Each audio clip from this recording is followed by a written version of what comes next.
کسی قسم کے رومانوی خیالات اور نہ ہی دل میں اس کی گدگدی سی ہو رہی تھی۔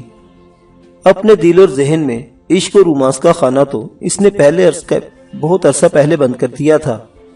الزبتھ تو کیا، وہ اب کسی بھی لڑکی یا عورت کی طرف دیکھ کر اس زاویے سے نہیں سوچ سکتا تھا۔ اس کے دل میں ایک ناکام محبت کی قبر موجود تھی جس پر بکھرے ہوئے یادوں کے پھول ابھی مرجھائے نہیں تھے۔ اس قبر اور ان پھولوں کے ہوتے ہوئے اس کے دل میں شاید رومانیت کو محسوس کرنے کی صلاحیت ہی نہیں رہی تھی۔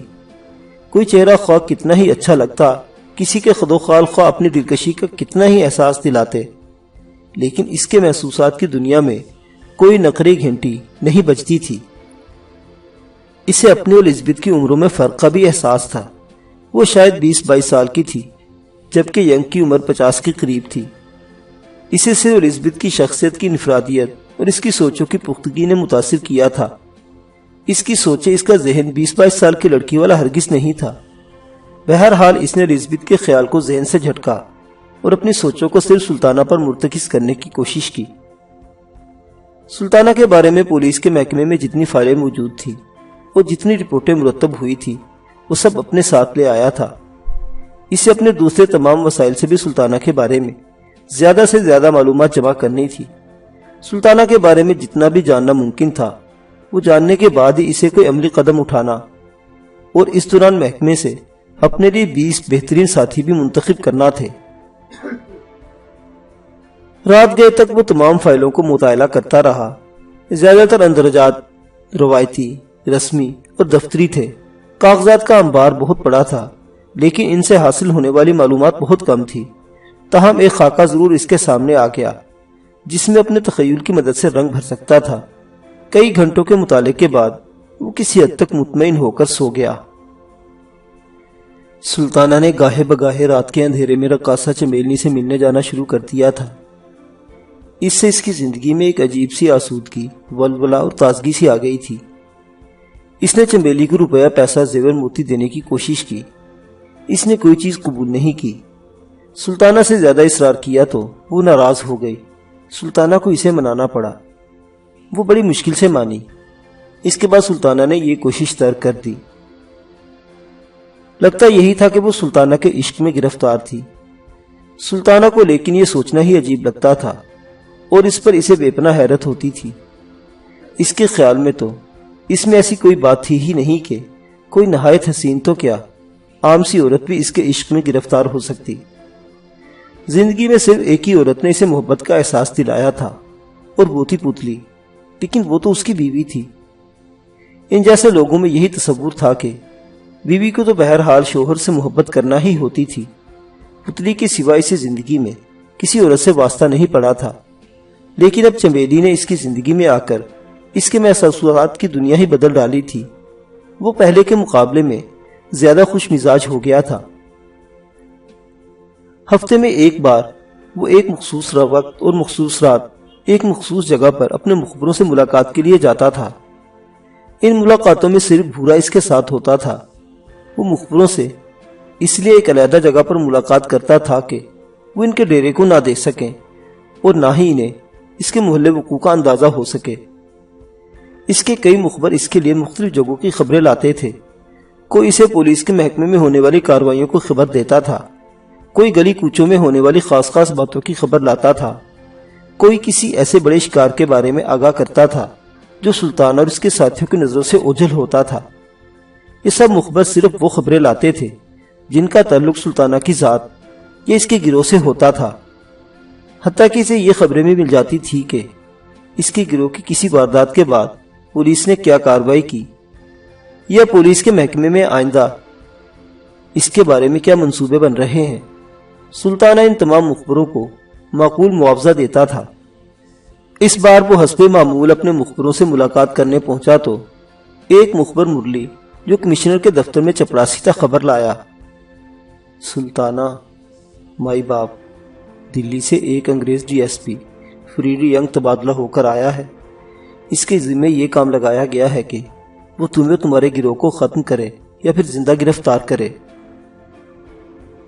اور اس نے یہ ذمہ داری اپنے سر لے لی؟ سلطانہ نے تصدیق چاہی۔